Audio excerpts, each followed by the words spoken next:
कहानी की शुरुआत में हम बेबी नाम के एक ड्राइवर को देखते हैं जो एक बैंक के सामने अपनी कार को रोकता है और बेबी आज इस बैंक को लूटने वाला है। बेबी इस मिशन पर अकेला नहीं है बल्कि बेबी के साथ 3 और साथी भी हैं, जिनमें से एक साथी का नाम बडी है और इस टीम में बडी की वाइफ भी है जिसका नाम है मोनिका और इस टीम का चौथा आदमी है ग्रिफ। और अब ये तीनों लोग प्लान के मुताबिक मास्क पहनकर बैंक के अंदर चले जाते हैं और बेबी कार में उन तीनों का इंतजार करता है। वो तीनों बैंक के अंदर लोगों को होस्टेज बनाकर बैंक लूट लेते हैं और सीधे आकर गाड़ी में बैठ जाते हैं। लेकिन तभी वहाँ पुलिस आ जाती है। तब ग्रिफ बेबी से कहता है कि गाड़ी को आगे की तरफ भगाओ, लेकिन बेबी गाड़ी को आगे ले जाने के बजाय रिवर्स मोड़ लेता है और दूसरे रास्ते से जाने लगता है क्योंकि बेबी को पता था कि आगे पुलिस ने हमारा रास्ता घेर रखा है और इस तरह से हम पकड़े जा सकते हैं। यहाँ बेबी पुलिस से बचते हुए कार को तेजी से भगाने लगता है, लेकिन पुलिस भी उनका पीछा करना नहीं छोड़ती। और अब यहाँ बेबी अपनी ड्राइविंग स्किल्स दिखाते हुए पुलिस वालों को चकमा देकर उनसे काफी दूर निकल आता है। कार में पीछे बैठे 3 साथी बेबी की ड्राइविंग को देखकर हैरान रह जाते हैं और ये लोग जब मेन हाईवे पर पहुंचते हैं तब वहाँ उनके पीछे एक और पुलिस की गाड़ी लग जाती है और ऊपर से हेलीकॉप्टर भी उन्हें ट्रैक करने लगता है। लेकिन यहाँ पर बेबी समझदारी से काम लेते हुए पहले से बुलाई गई उन्हीं की कार की तरह सेम दिखने वाली 2 रेड कार के बीच में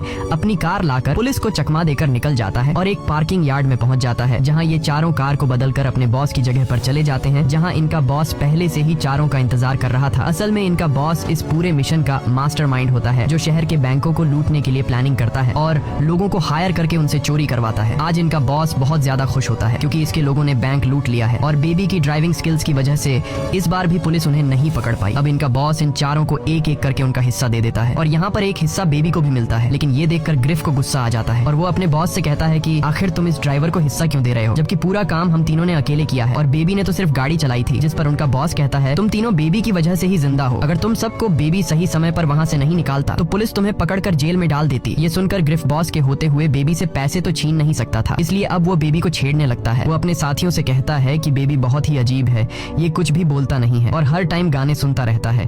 तभी ग्रिफ बेबी से चश्मे लेकर खुद पहन लेता है। ये देखकर बेबी को गुस्सा तो बहुत आ जाता है, लेकिन वो फजूल में किसी से भिड़ना नहीं चाहता था, इसलिए वो अपनी जेब से दूसरा चश्मा निकाल कर पहन लेता है। कुछ देर बाद सभी लोग वहाँ से जाने लगते हैं। तब बेबी अपने बॉस के साथ जाता है और बेबी का बॉस बेबी से उसके सारे पैसे ले लेता है। यहाँ हमें पता चलता है कि बेबी के ऊपर उसके बॉस का बहुत कर्ज है, इसलिए वो हर काम के बाद बेबी से उसका सारा हिस्सा ले लेता था। यहाँ बॉस बेबी से कहता है कि अब तुम्हें मेरे लिए सिर्फ एक और बड़ी चोरी करनी होगी, जिसके बाद तुम्हारा कर्ज पूरा हो जाएगा। तभी बॉस बेबी को पैसों की एक गड्डी देता है और वहाँ से चला जाता है। इधर बेबी भी अपने घर आ जाता है और उस पैसों की गड्डी को अपने सीक्रेट जगह पर छुपा देता है, जहाँ उसने पहले से और भी पैसे छुपा रखे थे। इसके बाद हमें पता चलता है कि बेबी एक अनाथ है। वो जब बच्चा था तब उसके पेरेंट्स की कार एक्सीडेंट में डेथ हो गई, इसीलिए बेबी ने ब्रैंडन नाम के आदमी को अडॉप्ट किया है। ब्रैंडन एक अपाहिज है और वो सुन नहीं सकता। ब्रैंडन को बेबी अपना पिता मानता है, इसीलिए बेबी हमेशा उसकी देखभाल करता है। यहाँ बेबी के पास हमें टेप रिकॉर्डर दिखाई देता है। असल में बेबी जहाँ भी जाता है तो वो उस जगह लोगों की बातें रिकॉर्ड करता है और घर पर आकर उस रिकॉर्डिंग का म्यूजिक बनाता है। इसीलिए आज बेबी ने अपने बॉस की आवाज रिकॉर्ड की है और बेबी आज अपने बॉस की आवाज पर धुन बनाता है। इसके बाद बेबी एक कैफे में जाता है और बेबी अक्सर इस कैफे में आता रहता है क्योंकि बेबी को इस कैफे में काम करने वाली लड़की पसंद है जिसका नाम डेबरा है, इसलिए वो बार बार इस कैफे में आता है। साथ ही डेबरा को भी बेबी पसंद है क्योंकि जब भी बेबी कैफे में आता है तो वह उसे देखकर बहुत खुश हो जाती है। इस तरह से दिन गुजरते हैं और एक दिन जब बेबी अपने घर में होता है तभी उसे बॉस की कॉल आती है जो बेबी को उसके न्यू मिशन के लिए रेडी होने को कहता है। इसलिए अगले दिन वह अपने बॉस की जगह पर जाता है, जहाँ बॉस उसे अपने न्यू ग्रुप से मिलाता है, जिसमें से एक साथी का नाम ब्लैक, दूसरा जेडी और तीसरा एक चाइनीज होता है। और बेबी को अपना अगला मिशन इन तीनों लोगों के साथ करना था। यहाँ ब्लैक और उसके दोनों साथी बेबी के चश्मे और ईयरफोन्स को देखकर उसका काफी मजाक उड़ाते हैं और ब्लैक कहता है कि ये बर्गर बच्चा हमारे साथ टिक नहीं पाएगा। ब्लैक बेबी से पूछता है कि तुम कौन सा सॉन्ग सुन रहे हो, पर बेबी उसे कोई भी जवाब नहीं देता। तभी उनका बॉस इन तीनों क्रिमिनल्स को बताता है कि बेबी को टिनिटस नाम की बीमारी है जिसमें इंसान के कान बजते रहते हैं, इसलिए बेबी हमेशा सॉन्ग सुनता रहता है ताकि उसे वो डरावनी आवाजें न सुनाई देने लगे। ये सुनकर वे तीनों बेबी का मजाक उड़ाना बंद कर देते हैं। इसके बाद बॉस इन चारों को अपने प्लान के बारे में बताता है और वो एक बोर्ड पर पूरा मैप बनाकर इन चारों को प्लान समझा देता है। और यहाँ जब ब्लैक देखता है कि बेबी प्लान सुनने के बजाय टेबल पर उंगलियों की मदद से बीट बजाकर एंजॉय कर रहा है, ये देखकर ब्लैक को काफी गुस्सा आ जाता है और वह बॉस से कहता है कि बेबी ने प्लान नहीं सुना, इसीलिए मैं इस बर्गर बच्चे के साथ चोरी करने नहीं जाऊंगा क्योंकि इसके प्लान न सुनने की वजह से हम सभी पकड़े जा सकते हैं। लेकिन बॉस को पता था कि बेबी चाहे सॉन्ग सुने या एंजॉय करे, पर उसका ध्यान हमेशा मेरी तरफ होता है और उसे मेरी कही गई हर बात याद होती है। अब बॉस इन चारों को बेबी का असली चेहरा दिखाने के लिए बेबी से प्लान के बारे में पूछता है। तब बेबी जिस तरह से बॉस ने प्लान समझाया था सेम उसी तरह से इन तीनों को प्लान बता देता है। ये सुनकर ब्लैक और उसके 2 साथी हैरान रह जाते हैं। इसके बाद ये चारों बैंक को लूटने के लिए निकल पड़ते हैं। कुछ देर बाद बेबी इन तीनों को उस बैंक तक पहुंचा देता है जहां पर उन्हें चोरी करनी है। यहाँ ब्लैक अपने 2 साथियों के साथ बैंक के अंदर जाता है और बड़ी ही आसानी से ये लोग बैंक को लूट कर कर बाहर आ जाते हैं, मगर ब्लैक बेवजह एक सिक्योरिटी गार्ड को मार देता है। ये देखकर बेबी को बहुत बुरा लगता है और बेबी को समझ आ जाता है कि ब्लैक बहुत ही घटिया इंसान है जो किसी को भी बेवजह मार सकता है। अब ये लोग जैसे ही निकलने वाले होते हैं तो एक अनजान आदमी जिसे पता चल जाता है कि इन लोगों ने बैंक लूटा है, वो इन पर फायरिंग करना शुरू कर देता है, जिससे बेबी जल्दी से अपनी कार को भगाने लगता है। पर वह अनजान आदमी भी उनका पीछा नहीं छोड़ता, इसलिए ब्लैक उस आदमी को शूट करने ही वाला होता है कि बेबी अपनी गाड़ी को रोड से उतार कर दूसरे रोड पर ले जाता है और उस आदमी की जान बचा लेता है, क्योंकि बेबी नहीं चाहता था कि ब्लैक उस आदमी को जान से मार डाले। अब यहाँ पुलिस भी उनके पीछे लग जाती है, इसलिए बेबी गाड़ी को तेजी से भगाता है। कुछ दूर आगे आने के बाद ये लोग ट्रैफिक में फंस जाते हैं। अब ये लोग जल्दी से अपनी गाड़ी से उतरते हैं और आगे जाकर एक औरत से कार छीनकर जैसे तैसे उस जगह से निकल जाते हैं और सीधे कार पार्किंग एरिया में पहुंच जाते हैं, जहां ये चारों दो साथी बनकर दो अलग कार्स में बैठकर अपने बॉस के अड्डे पर पहुंचते हैं। तब यहाँ बेबी सबके लिए कॉफी लाता है। अब उस मिशन को अंजाम देने के लिए इनकी 4 लोगों की टीम थी, इसलिए बेबी 4 लोगों के लिए कॉफी लाया था। लेकिन यहाँ आकर वह देखता है कि उनका वह चाइनीज साथी गायब है। तब बेबी ब्लैक से पूछता है कि हमारा वह चाइनीज साथी कहाँ गया, जिस पर ब्लैक जवाब देता है कि उसने अपनी गन रास्ते में गिरा दी थी, जिस वजह से हम सभी फंस सकते थे, इसलिए मैंने उसे मार डाला। ये सुनकर बेबी को ब्लैक पर काफी गुस्सा आता है, लेकिन ये बेबी का लास्ट मिशन था, इसलिए वह चाइनीज के मर्डर वाली बात के बारे में ज्यादा नहीं सोचता। अब यहाँ उनका बॉस सभी में बराबर हिस्सा बांट देता है और सभी लोग अपना अपना हिस्सा लेकर चले जाते हैं। लेकिन बेबी का बॉस हर बार की तरह बेबी से उसका हिस्सा ले लेता है और उसे सिर्फ एक गड्डी देता है और वो बेबी से कहता है कि तुम्हारा और मेरा हिसाब बराबर हो चुका है, अब तुम आजाद हो, लेकिन जाने से पहले तुम बस मेरा एक छोटा सा काम कर दो। वो एक कार की डिग्गी खोलता है जिसमें उस चाइनीज आदमी की लाश पड़ी होती है जिसे ब्लैक ने मार डाला था। बेबी का बॉस बेबी से कहता है कि जाते हुए तुम इस गाड़ी और इस आदमी को ठिकाने लगा दो और इसके बाद तुम पूरी तरह से आजाद हो। बेबी अपने बॉस की बात को मानते हुए उस गाड़ी को एक स्क्रैप यार्ड में लेकर आता है, जहां वो उस गाड़ी को कबाड़ में बदल देता है और उस चाइनीज आदमी का भी नामो निशान मिटा देता है। अब बेबी पूरी तरह से आजाद हो चुका था, इसलिए वो सीधा पहुंचता है डेबरा के पास और उसे डेट के लिए पूछता है, जिस पर डेबरा खुश होकर डेट के लिए मान जाती है। इसी तरह दिन गुजरते हैं और वो दोनों एक दूसरे के करीब आने लगते हैं। एक दिन डेबरा बेबी से उसके काम के बारे में पूछती है, जिस पर बेबी बताता है कि मैं पहले ड्राइवर था, लेकिन अब मैंने ड्राइवर का काम छोड़ दिया है और अब मैं जॉब की तलाश में हूँ। कुछ दिन बाद हम देखते हैं कि बेबी डिलीवरी बॉय की जॉब करने लगता है। इस तरह से दिन गुजरते हैं और बेबी अपनी इस जिंदगी से काफी खुश था। Baby part time delivery boy की जॉब करता और अपना ज्यादातर टाइम डेबरा के साथ गुजारता। लेकिन एक दिन जब बेबी डेबरा को एक रेस्टोरेंट में डेट के लिए लेकर जाता है तो उस रेस्टोरेंट में बेबी का बॉस भी मौजूद होता है, पर बेबी बॉस को इग्नोर करने लगता है। लेकिन बॉस जब बेबी को देखता है तो वो बेबी को अपने पास बुलाता है। बॉस पहले तो बेबी का हालचाल पूछता है और इसके बाद वो बेबी से कहता है, तुम्हारे जाने के बाद मेरा धंधा बिल्कुल भी ठीक नहीं चल रहा, क्योंकि तुम मेरे लिए बहुत लकी थे और जब तक तुम मेरे साथ काम कर रहे थे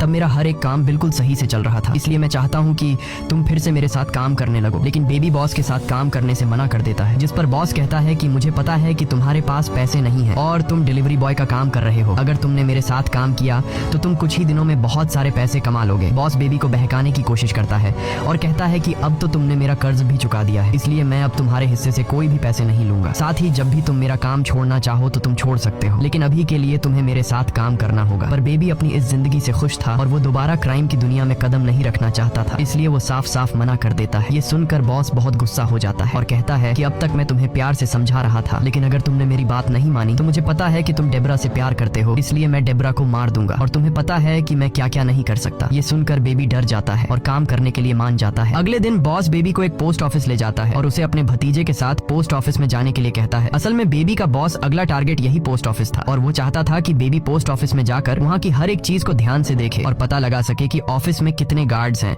और किस जगह पर कैमरास लगे हुए हैं, साथ ही कोई किसी पर शक न करे, इसलिए वो अपने भतीजे को बेबी के साथ अंदर भेजता है। अब बेबी पोस्ट ऑफिस में जाकर सारी चीजों को ध्यान से देखने लगता है, जिस दौरान बॉस का भतीजा वहाँ की मैनेजर से बात करने लगता है। मैनेजर एक बहुत ही अच्छे दिल की मालिक होती है, वो बॉस के भतीजे के साथ काफी अच्छे से पेश आती है और उसे एक कैंडी भी देती है। तभी बेबी भी उसके पास आ जाता है और वो लेडी बेबी से अच्छे से बात करती है।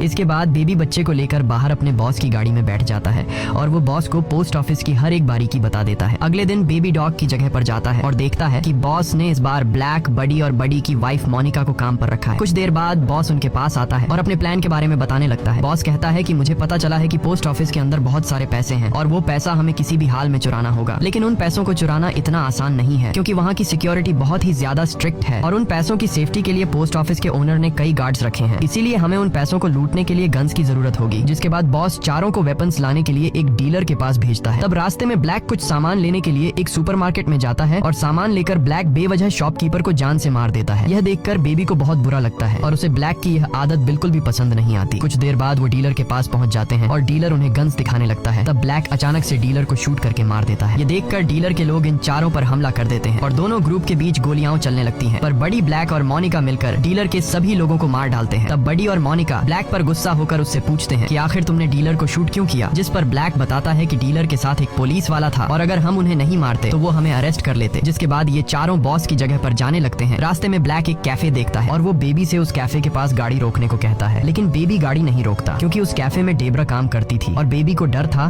कि कहीं ब्लैक डेब्रा को मार ना दे, लेकिन ब्लैक उसे जबरदस्ती गाड़ी रुकवा देता है। जिसके बाद ये चारों कैफे के अंदर चले जाते हैं। यहाँ डेब्रा सबका ऑर्डर लेती है और बेबी को देखने लगती है, लेकिन बेबी एक बार भी डेब्रा को नहीं देखता है क्योंकि वह नहीं चाहता था कि किसी को भी उसके और डेब्रा के रिलेशन के बारे में पता लगे। साथ ही डेब्रा भी समझ जाती है कि बेबी इस वक्त अपने काम पर है। इसके बाद ये चारों खाना खाने लगते हैं और जब ये लोग खाना खा लेते हैं तब डेब्रा उनके पास आकर बिल मांगती है। ये देखकर ब्लैक को गुस्सा आ जाता है और वो डेब्रा को मारने के लिए अपनी गन निकालने लगता है, लेकिन बेबी ब्लैक का हाथ पकड़ लेता है और वो खुद जाकर बिल पे कर देता है। और जब डेब्रा बिल उठाकर देखती है तो उस बिल पर बेबी ने उसके लिए एक मैसेज छोड़ा होता है, जिस पर बेबी ने लिखा था कि मैं रात 2 बजे आऊंगा, इसलिए तुम मेरा इंतजार करना। दूसरी तरफ बेबी और बाकी के 3 लोग बॉस के पास पहुंचते हैं, जहां बॉस इन चारों पर काफी ज्यादा गुस्सा होता है। वो कहता है कि तुम लोगों ने गन डीलर को क्यों मारा, जिस पर ब्लैक जवाब देता है कि उसमें से एक पुलिस वाला था इसलिए हमने उन्हें मार दिया। ये सुनकर बॉस कहता है कि वही पुलिस वाला मेरा खबरी था जिसे तुम लोगों को नहीं मारना चाहिए था, इसलिए अब पुलिस तुम लोगों को चारों तरफ ढूंढ रही होगी। साथ ही बॉस पोस्ट ऑफिस से चोरी करने का प्लान भी कैंसिल कर देता है क्योंकि एक पुलिस वाले को मारने की वजह से ये मिशन काफी मुश्किल हो गया था। वो नहीं चाहता था कि ये लोग पकड़े जाएं और उनके साथ मुझे भी अरेस्ट होना पड़े। तब ब्लैक कहता है कि चाहे जो भी हो जाए मुझे खुद की परवाह नहीं है और मुझे यह चोरी हर हाल में करनी है। बडी और मोनिका भी इस मिशन के लिए तैयार थे। ये देखकर बॉस बेबी से पूछता है कि क्या तुम भी तैयार हो। यहाँ बेबी कुछ देर के लिए सोचता है और फिर हाँ कर देता है क्योंकि उसने सोचा कि यह आखिरी बार मैं चोरी कर लूंगा और फिर हमेशा के लिए डेब्रा के साथ इस कंट्री को छोड़कर चला जाऊंगा। यहाँ बॉस सबसे कहता है कि देख लो इस काम में बहुत ज्यादा रिस्क है, तुम लोग मारे भी जा सकते हो, लेकिन ये चारों इस मिशन के लिए तैयार थे। अब जैसे ही रात होती है और सभी सो जाते हैं तब बेबी मौके का फायदा उठाते हुए गाड़ी में बैठकर जाने लगता है क्योंकि उसने डेब्रा को बताया था कि रात 2 बजे मैं तुमसे मिलने आऊंगा। लेकिन तभी ब्लैक और बडी बेबी के पास आ जाते हैं और बडी बेबी से पूछता है कि इतनी आधी रात को आखिर तुम कहाँ जा रहे हो। यहाँ ब्लैक के पास बेबी का टेप रिकॉर्डर होता है और उसने बेबी की सभी रिकॉर्ड की हुई आवाजों को सुन लिया होता है, इसलिए ब्लैक को शक होता है कि बेबी पुलिस से मिला हुआ है। इस वजह से वो बेबी से सवाल करने लगता है कि क्या तुम हमारी रिकॉर्डिंग करके पुलिस को भेजने वाले थे। तब बेबी उससे कहता है कि मैं पुलिस का खबरी नहीं हूँ, बल्कि यह मेरा शौक है और मैं सभी की बातों को रिकॉर्ड करता हूँ और उन आवाजों से म्यूजिक बनाता हूँ और ऐसे बहुत सारे टेप रिकॉर्डर मेरे घर पर हैं जिनसे मैंने म्यूजिक बनाया है, जिन्हें सुनकर तुम्हें मेरी बात पर यकीन हो जाएगा। पर ब्लैक को उसकी बात पर यकीन नहीं होता, इसलिए वो बेबी को बेहोश करके उसके घर पर जाता है, जहाँ से वो सारे टेप रिकॉर्डर लेकर सीधे बॉस के पास चला आता है। अब जब बॉस एक टेप रिकॉर्डर को ऑन करता है तो उसे अपनी ही आवाज सुनाई देती है, जिसे सुनने के बाद बॉस को बेबी पर बहुत गुस्सा आता है और वो समझने लगता है कि बेबी पुलिस का मुखबिर है, इसलिए वो बेबी की जगह किसी दूसरे ड्राइवर को बुलाने को कहता है। तब बेबी अपने बॉस को समझाता है कि मैं पुलिस का मुखबिर नहीं हूँ, मैं पिछले कई सालों से तुम्हारे साथ काम कर रहा हूँ, अगर मैं मुखबिर होता तो मैं कब का ये रिकॉर्डिंग पुलिस को दे चुका होता और आज तुम अरेस्ट हो चुके होते। बेबी अपने बॉस से कहता है कि तुमने सिर्फ रिकॉर्डिंग सुनी है, लेकिन तुमने उस रिकॉर्डिंग का म्यूजिक नहीं सुना। तब बेबी अपने बॉस को उसकी रिकॉर्डिंग के साथ मिक्स की गई धुन सुनने के लिए कहता है और जब बॉस उस टेप रिकॉर्डर को ऑन करके सुनता है तो बेबी ने अपने बॉस की रिकॉर्डिंग से एक सॉन्ग बना लिया होता है। यह सुनकर बॉस का शक बेबी से खत्म हो जाता है और वह उसे दोबारा काम पर रख लेता है। अगले दिन बेबी उन तीनों को पोस्ट ऑफिस ले जाता है और तीनों जल्दी से पोस्ट ऑफिस के अंदर चोरी करने के लिए चले जाते हैं। तब बेबी उन तीनों का बाहर अपनी कार में इंतजार कर रहा होता है। उसी दौरान बेबी उस पोस्ट ऑफिस की मैनेजर को देखता है जिसने एक बार बेबी से बहुत अच्छे से बात की थी और उसने बॉस के भतीजे को कैंडी भी दी थी। यहाँ बेबी उस लेडी को इशारा करता है कि वो पोस्ट ऑफिस में न जाए क्योंकि अंदर खतरा है। वो लेडी समझ जाती है और वहाँ से चली जाती है। कुछ देर बाद वो लेडी वहाँ एक पुलिस ऑफिसर को बुला लेती है। तभी बडी, मोनिका और ब्लैक चोरी करके बाहर आ जाते हैं और ब्लैक उस ऑफिसर को शूट करके मार देता है, जिसके बाद वो कार में बैठ जाते हैं और बेबी को यहाँ से जल्दी भागने को कहते हैं, लेकिन बेबी उसकी कोई बात नहीं सुनता क्योंकि ब्लैक एक बहुत ही घटिया इंसान था जो बेवजह किसी को भी मार देता था और आज उसे सबक सिखाने का दिन आ गया था। अब यहाँ ब्लैक बेबी से कहता है कि जल्दी से यहाँ से कार भगाओ, लेकिन बेबी उसकी बात मानने से इनकार कर देता है। ये देखकर ब्लैक को गुस्सा आ जाता है और वो बेबी के मुंह पर बंदूक दे मारता है और अब बेबी भी खुद पर कंट्रोल खो देता है। वह कार को फुल स्पीड से भगाकर सामने के ट्रक से टकरा देता है जिसमें सरिये रखे हुए थे और वे सरिये ब्लैक के बॉडी के आर पार हो जाते हैं, जिससे ब्लैक की डेथ हो जाती है। असल में बेबी का प्लान था कि वो इस मिशन के दौरान सारे लोगों को मरवा देगा क्योंकि वह डेब्रा के साथ एक अच्छी लाइफ जीना चाहता था, पर इन क्रिमिनल्स के कारण वह कभी भी अच्छे से नहीं जी सकता था, इसलिए उसने सभी को मारने का प्लान किया था। कुछ देर बाद यहाँ पुलिस भी आ जाती है, जिन्हें देखकर बेबी, बडी और मोनिका भागने लगते हैं। यहाँ मोनिका और बडी पुलिस पर गोलियां चलाते हैं और एक कार उठाकर वहाँ से भागने लगते हैं, लेकिन जैसे ही वे दोनों भागने वाले होते हैं तभी पीछे से बेबी आकर मोनिका और बडी की कार में अपनी कार टकरा देता है ताकि वे दोनों भाग न सकें और पुलिस के हाथ लग जाए। तभी पुलिस वाले उन तीनों पर गोलियां चलाने लगते हैं और इसी दौरान मोनिका को गोली लग जाती है जिससे उसकी वहीं पर डेथ हो जाती है। इसी बीच बेबी पैसों का बैग लेकर भागने लगता है। तब बडी गुस्से में बेबी से कहता है कि तुम्हारी वजह से मेरी वाइफ मोनिका की डेथ हुई है। इतना कहते ही वह बेबी बेबी पर शूट करने लगता है, लेकिन बेबी खुद को बचाते हुए वहाँ से भाग जाता है और एक ओल्ड लेडी को सॉरी कहकर उसकी कार चुरा लेता है और सीधे अपने घर पहुंचता है, जहाँ वह अपने सारे पैसे उठाकर ब्रैंडन को दे देता है और उसे एक ओल्ड एज होम के बाहर छोड़ देता है। जिसके बाद वो डेबरा को लेने के लिए उसकी कैफे में जाता है, लेकिन उसके पहुंचने से पहले ही वहाँ बड़ी उसके इंतजार में बैठा होता है, जो डेबरा को मारकर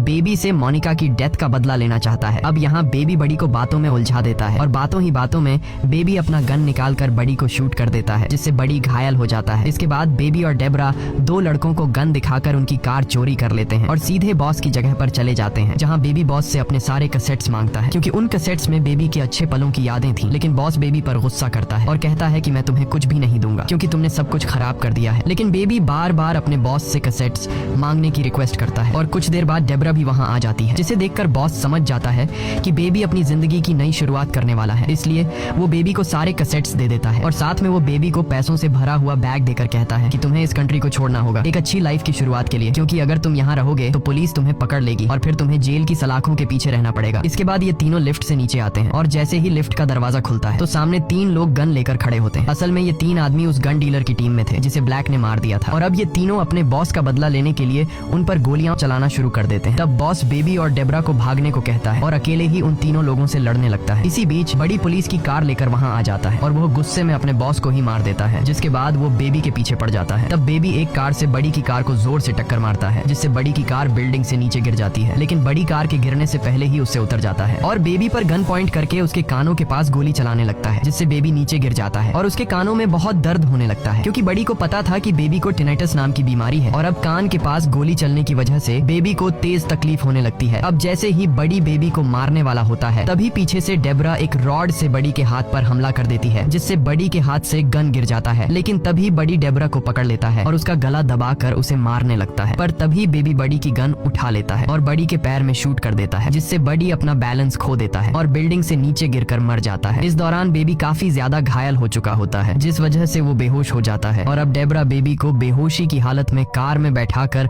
वहाँ से निकल जाती है और इसी तरह सुबह हो जाती है। बेबी को अब होश आ चुका होता है। थोड़ी दूर आगे जाने के बाद डेबरा अपने सामने कई ऑफिसर्स को देखती है जो बेबी को पकड़ने के लिए खड़े होते हैं। पुलिस को देखकर डेबरा कार मोड़कर भागने वाली होती है, लेकिन तब बेबी उसे ऐसा करने से मना कर देता है और डेबरा से कहता है कि अब समय आ चुका है मेरे गुनाहों की सजा काटने का, जिसके बाद वो पुलिस के सामने खुद को सरेंडर कर देता है। यहाँ से सीन शिफ्ट होकर कोर्ट रूम दिखाया जाता है, जहाँ ब्रैंडन और डेबरा बेबी के हक में गवाही देते हैं। साथ ही पोस्ट ऑफिस वाली मैनेजर लेडी भी कहती है कि बेबी ने मेरी जान बचाई है। इन लोगों की गवाही सुनते हुए जज बेबी को सिर्फ 5 साल की सजा सुना देता है और अब हमें 5 साल बाद का सीन दिखाया जाता है, जहाँ हम बेबी को जेल से बाहर आते हुए देखते हैं और डेबरा उसे लेने आई होती है, जिसके बाद ये दोनों एक दूसरे को गले लगाते हैं और इसी के साथ ये कहानी खत्म हो जाती है। अगर आपको ये वीडियो अच्छी लगी हो तो हमारे चैनल को सब्सक्राइब और वीडियो को लाइक जरूर कीजिएगा।